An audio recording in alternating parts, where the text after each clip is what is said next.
श्रोताओं नमस्कार। आज हम सुनते हैं महात्मा गांधी की आत्मकथा सत्य के प्रयोग। भाग दूसरा है और इसका तीसरा अध्याय अभी हम सुनने जा रहे हैं, जिसका शीर्षक है पहला मुकदमा। महात्मा गांधी की आत्मकथा का हिंदी में अनुवाद किया है श्री काशीनाथ त्रिवेदी ने।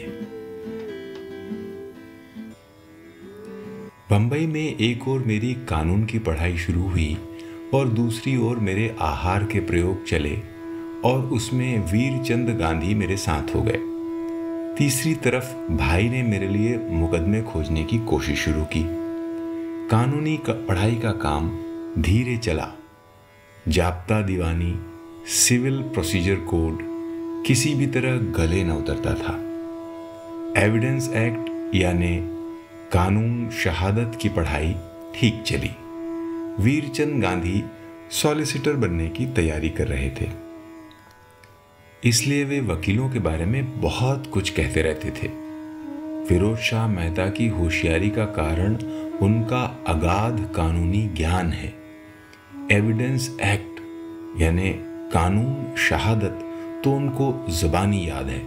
धारा 32 के हर एक मुकदमे की उन्हें जानकारी है। बदरुद्दीन तैयब जी की होशियारी ऐसी है कि न्यायाधीश भी उनके सामने चौंधिया जाते हैं। बहस करने की उनकी शक्ति अद्भुत है। इधर मैं इन महारथियों की बातें सुनता और उधर मेरी घबराहट बढ़ जाती। वे कहते 5-7 साल तक बारिस्टर का अदालत में जूतियां तोड़ना आश्चर्यजनक नहीं माना जाता, इसलिए मैंने सॉलिसिटर बनने का निश्चय किया है। कोई 3 साल के बाद भी तुम अपना खर्च चलाने लायक कमा लो तो कहना होगा कि तुमने खूब प्रगति कर ली है। हर महीने खर्च बढ़ता जाता था। बाहर बारिस्टर की तख्ती लटकाए रखना और घर में बारिस्टरी करने की तैयारी करना। मेरा मन इन दो चीज़ों के बीच कोई मेल नहीं बैठा पाता था, इसलिए कानून की मेरी पढ़ाई व्यग्र चित्त से होती थी। शहादत के कानून में कुछ रुचि पैदा होने की बात तो ऊपर कह चुका हूँ। मेन का हिंदू लॉ मैंने बहुत रुचिपूर्वक पढ़ा, पर मुकदमा लड़ने की हिम्मत न आई। अपना दुख किसे सुनाऊं?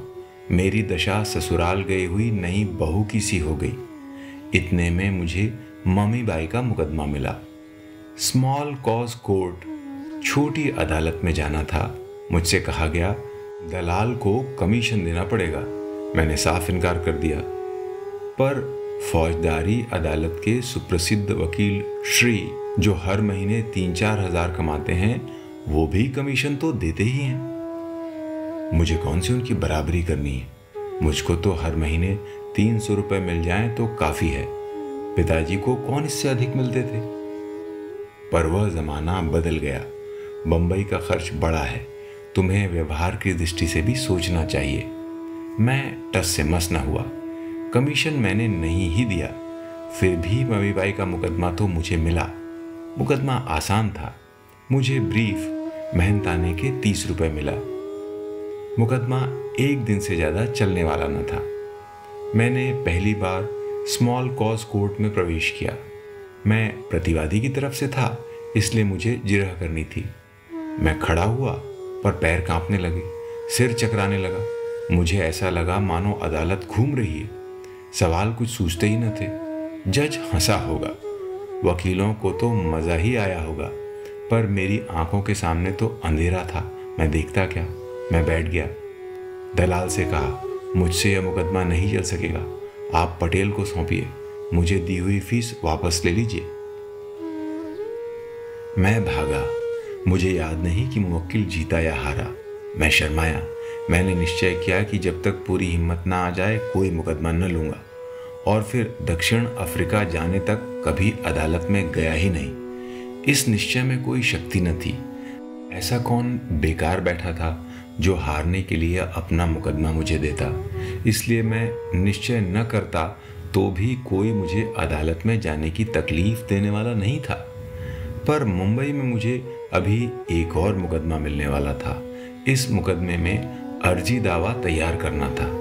एक गरीब मुसलमान की ज़मीन पोरबंदर में जब्त हुई थी। मेरे पिताजी का नाम जानकर वह उनके बैरिस्टर बेटे के पास आया था। मुझे उसका मामला लचर लगा, पर मैंने अर्जी दावा तैयार कर देना कबूल कर लिया। छपाई का खर्चा मुवक्किल को देना था। मैंने अर्जी दावा तैयार कर लिया, मित्रों को दिखलाया, उन्होंने पास कर दिया और मुझे कुछ विश्वास हुआ कि मैं अर्जी दावे लिखने लायक तो ज़रूर बन सकूंगा। असल में मैं इस लायक था भी। मेरा काम बढ़ गया। मुफ्त में अर्जियां लिखने का धंधा करता तो अर्जियां लिखने का काम तो मिलता, पर उससे दाल रोटी की व्यवस्था कैसे होती। मैंने सोचा कि मैं शिक्षक का काम तो अवश्य ही कर सकता हूँ। मैंने अंग्रेज़ी का अभ्यास काफ़ी किया था। अतएव मैंने सोचा कि यदि किसी हाई स्कूल में मैट्रिक की कक्षा में अंग्रेज़ी सिखाने का काम मिल जाए तो कर ही लूँ। खर्च का गड्ढा कुछ तो भरे। मैंने अखबारों में विज्ञापन पढ़ा, आवश्यकता है अंग्रेज़ी शिक्षक की, प्रतिदिन 1 घंटे के लिए वेतन 75 रुपये। यह एक प्रसिद्ध हाई स्कूल का विज्ञापन था। मैंने प्रार्थना पत्र भेजा। मुझे प्रत्यक्ष मिलने की आज्ञा हुई। मैं बड़ी उमंगों के साथ मिलने गया, पर जब आचार्य को पता चला कि मैं बीए नहीं हूँ तो उन्होंने मुझे खेदपूर्वक विदा कर दिया। पर मैंने लंदन की मैट्रिकुलेशन परीक्षा पास की है, लेकिन मेरी भाषा दूसरी थी। मैंने कहा, सो ठीक है, पर हमें तो ग्रेजुएट की ही आवश्यकता है। मैं लाचार हो गया। मेरी हिम्मत छूट गई। बड़े भाई भी चिंतित हुए। हम दोनों ने सोचा कि बम्बई में अधिक समय बिताना निरर्थक है। मुझे राजकोट में ही जमना चाहिए। भाई स्वयं छोटे वकील थे। मुझे अर्जी दावे लिखने का कुछ न कुछ काम तो दे ही सकते थे। फिर राजकोट में घर का खर्च तो चलता ही था, इसलिए बम्बई का खर्चा कम कर डालने में बड़ी बचत हो जाती। मुझे यह सुझाव जचा। यूँ कुल लगभग 6 महीने रहकर बम्बई का घर मैंने समेट लिया। जब तक बम्बई में रहा मैं रोज़ हाईकोर्ट जाता था, और मैं ये नहीं कह सकता कि वहाँ मैंने कुछ सीखा। सीखने लायक समझ थी ही नहीं मुझ में।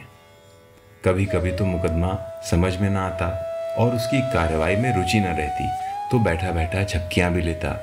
यूं झपकियाँ लेने वाले दूसरे साथी भी मिल जाते थे। इससे मेरी शर्म का बोझ हल्का हो जाता था।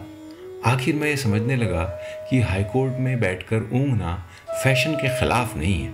फिर तो शर्म की कोई वजह ही न रह गई। इस युग में भी मेरे समान कोई बैरिस्टर बेकार बम्बई में हो तो उसके लिए अपना एक छोटा सा अनुभव मैं यहाँ लिख देना चाहता हूँ। घर गिरगांव में होते हुए भी मैं शायद ही कभी गाड़ी भाड़े का खर्चा करता था।